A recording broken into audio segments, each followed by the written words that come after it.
a obrigação de chegar no horário do trabalho, enfim, a escola, o colégio exige muito, muitas vezes o colégio é longe e esse adolescente ele tem muita responsabilidade de ajudar em casa, enfim. Tudo isso pode favorecer porque ele faz com que essa pessoa viva numa situação permanente de estresse. Pois bem, a probabilidade de ter esquizofrenia também aumenta. Nesse caso, e hoje o nosso tema, ele é importante porque nós vamos falar sobre os fatores de risco para a esquizofrenia. Olha só. Nós não vamos falar sobre o que causa a esquizofrenia. É diferente. Nós vamos falar sobre os fatores de risco. Sabe? Aquelas características, aquelas ações, aquelas coisas que acontecem e que podem fazer com que a pessoa possa desenvolver mais tarde uma esquizofrenia. Mas não se trata das causas fechadas. É outra coisa que a gente já viu muito aqui no canal, não existem causas únicas, não dá para você pegar uma pessoa que desenvolveu a esquizofrenia e falar, é isso, tá aqui, eu atesto que é isso. Não, isso não é possível. Mas, porém, a gente saber quais são os fatores de risco é importante, porque os fatores de risco podem fazer com que a família, com que os pais, com que os amigos fiquem mais atentos àquela criança, àquela pessoa, àquele jovem.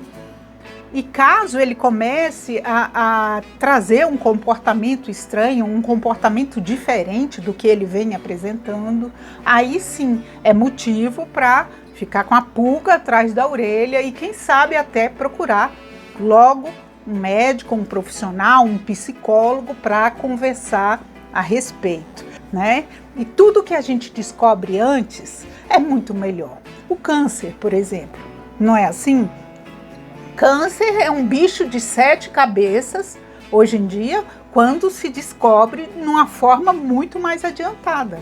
Mas quando a gente descobre no início, logo no início, graças a Deus, os tratamentos estão muito desenvolvidos. Da mesma forma, a esquizofrenia.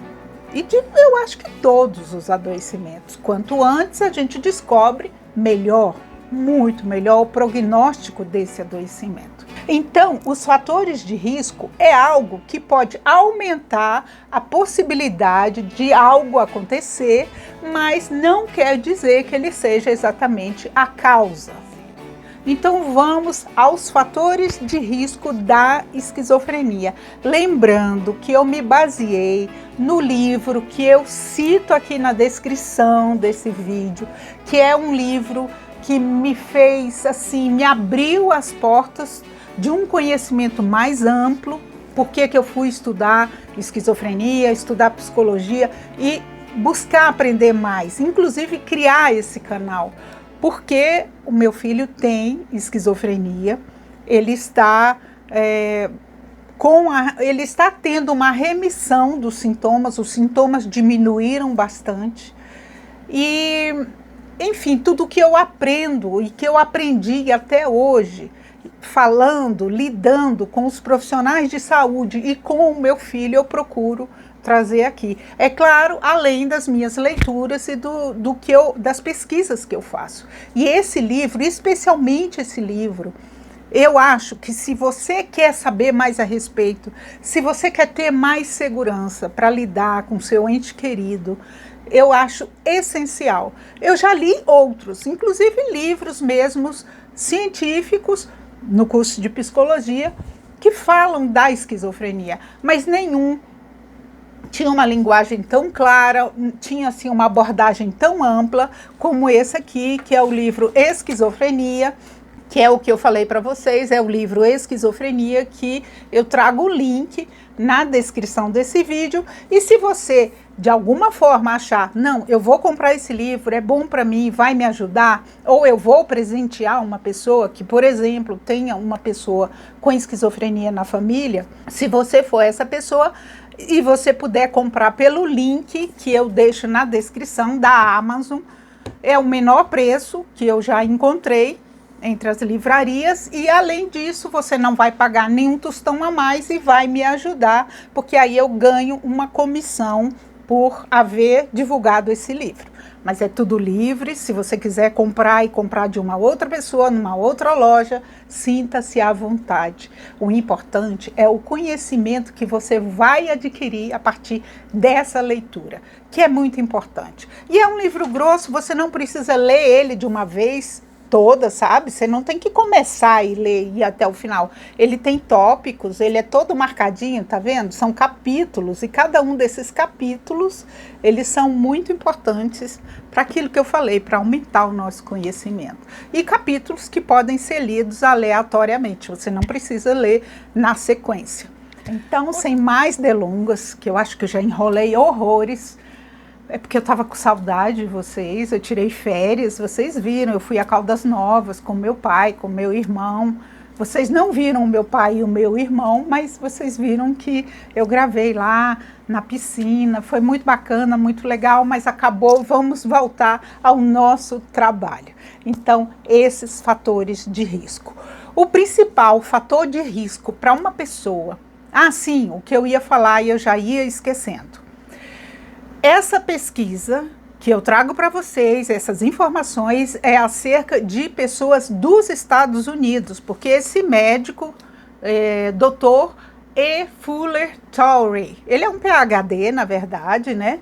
Ele é um PhD em psiquiatria, ele é especialista em esquizofrenia, e esse Dr. Fuller, ele traz informações sobre um público norte-americano, que é onde ele trabalha. Eu, pelo menos, não encontrei até hoje nenhum conhecimento mais detalhado acerca da esquizofrenia no Brasil, levando em conta a população brasileira, nós, né? A nossa população. Então, eu resolvi trazer informações desse livro, que é dos Estados Unidos. Pois bem, a probabilidade de um jovem norte-americano, e isso em todo mundo, viu? Eu acho que isso não muda muito, porque eu já ouvi dizer que a probabilidade de qualquer pessoa contrair, ou melhor, desenvolver esquizofrenia é de 1%. 1% da população mundial já desenvolveu esquizofrenia. Nos Estados Unidos é a mesma coisa. Ele diz o seguinte, que a chance de um jovem nos Estados Unidos desenvolver esquizofrenia é de 1 por 100, ou seja, 1%. A cada 100 jovens, um pode ter esquizofrenia. Tá. E aí é que a gente entra nos fatores de risco. Quando a mãe desse jovem, desse mesmo jovem, que teria 1% apenas de desenvolver esquizofrenia, essa mãe tem esquizofrenia, aí aumenta para 9,3. 9,3 jovens em cada grupo de 100 pode desenvolver esquizofrenia quando a mãe tem esquizofrenia. E quando é o pai? O pai cai para 7,2 num grupo de 100 crianças, ou seja, 7,2%. Diminui, né, gente? A mãe 9,3, o pai 7,2. O irmão ou irmã 7,0, 7%. Ou seja, a cada grupo de 100 crianças que tem um irmão com esquizofrenia, 7% ou 7 dessas crianças também podem desenvolver esquizofrenia. E aí a gente tem outros fatores de risco que são interessantes no sentido de que muitas vezes a gente nem sabia disso. Então vamos lá. Quando uma criança nasce em um outro país e ela vai ser criada em outro país, ou seja, a família vem, imigra, né?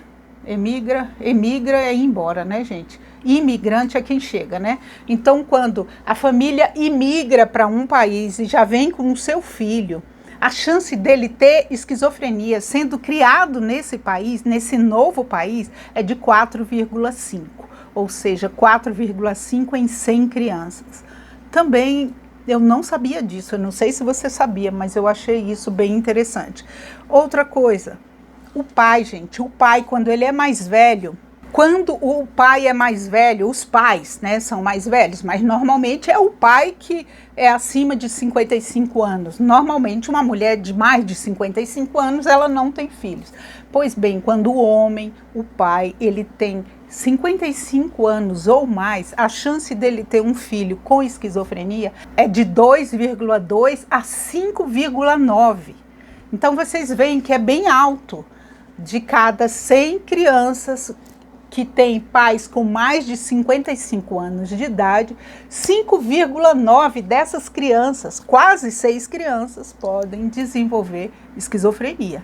Usar maconha é outro fator de risco. Aumenta de 2,1 a 2,9 em cada grupo de 100, tá? Então, usar maconha, a gente já ouviu falar que sim, usar maconha pode causar esquizofrenia e justamente nos Estados Unidos, nessa pesquisa foi confirmado isso. Não só crianças ou adolescentes, mas também adultos podem desenvolver esquizofrenia a partir do uso da maconha. Outra coisa que a gente já falou aqui no canal, mas eu não sei se você já se atentou para isso. Uma pessoa que ela nasce e ela é criada num grande centro urbano, uma cidade grande como São Paulo, por exemplo, como as capitais brasileiras, né? Eu acredito que devido ao estresse, ao trânsito, à obrigação de chegar no horário do trabalho, enfim, a escola, o colégio exige muito, muitas vezes o colégio é longe, e esse adolescente ele tem muita responsabilidade de ajudar em casa, enfim. Tudo isso pode favorecer porque ele faz com que essa pessoa viva numa situação permanente de estresse. Pois bem, a probabilidade de ter esquizofrenia também aumenta. Nesse caso, de 2,2 a 2,8 em 100. Quase 3 pessoas, né, 2,8, podem desenvolver esquizofrenia num grupo de 100 pessoas. Gente, outro fator de risco que aí diz respeito ao quê? A pré-natal, a cuidado materno-infantil.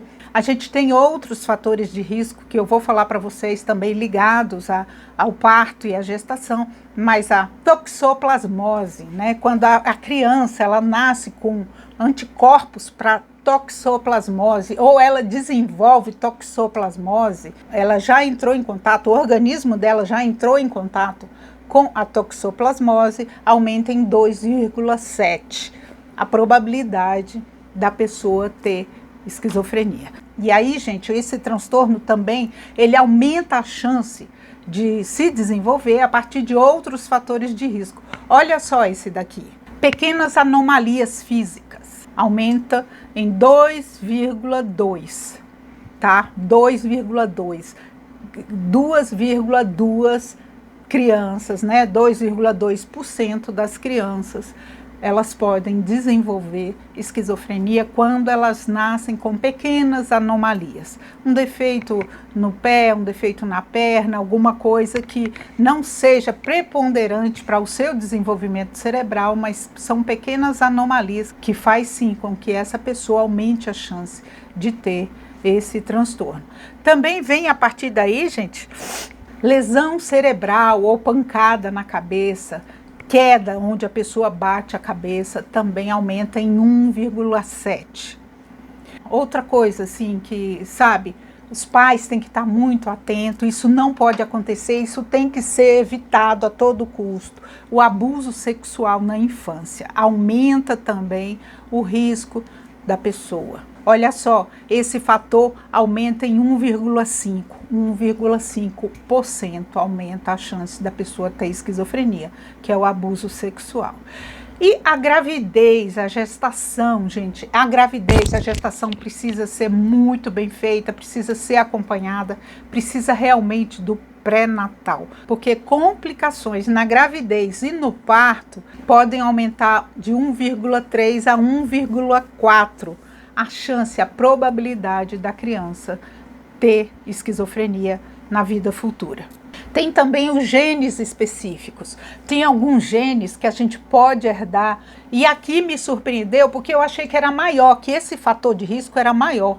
Mas ele é de 1,1 a 1,2 ligados ao transtorno do espectro da esquizofrenia. Gente, não é nem preciso dizer que esses fatores de risco, eles somados, eles aumentam muito a possibilidade da pessoa desenvolver esquizofrenia. Entre esses que eu citei, porque tem outros fatores também. Mas entre esses fatores que eu citei especificamente, o meu filho, ele tem vários. Eu não tenho esquizofrenia, nem o pai, nem os irmãos, mas ele nasceu com o pezinho torto, pé torto congênito, que aí seria as pequenas anomalias que eu falei. Tem também que a gestação e o parto foi muito complicado, eu tive pré-eclâmpsia, eu precisei ficar internada, o nascimento dele foi antecipado, tudo isso pode fazer com que essa criança ela passe por situações que venham a facilitar o desenvolvimento da esquizofrenia. Outra coisa que o meu filho passou e que não é citado aqui como fator de risco é que o meu filho ele passou por um mês de subnutrição. Por mais que eu amamentasse, por mais que ele mamasse e eu tive muito leite, ainda assim ele não ganhava peso. Ele era um bebê faminto, magérrimo. Com um mês o meu filho, ele pesava menos do que o peso que ele teve ao nascer, com um mês de vida. E eu ouvindo os médicos, mãe, o leite não é fraco, o leite não é fraco, o leite não é fraco. Eu vejo bebês só mamando no peito, uma gracinha, engordam bastante, tem muita saúde. Mas quando eu ouço uma mãe falando que o leite não foi bom, que o leite é fraco, eu acredito que o leite dela foi fraco, eu acredito porque aconteceu isso comigo. E não foi só uma vez, não. Foi com os meus 3 filhos, eu passei pela mesma situação. Só que o meu filho, como ele era o primeiro, e eu era muito mais jovem, inexperiente, era o primeiro filho, eu acatei fielmente que eu tinha que seguir aquilo.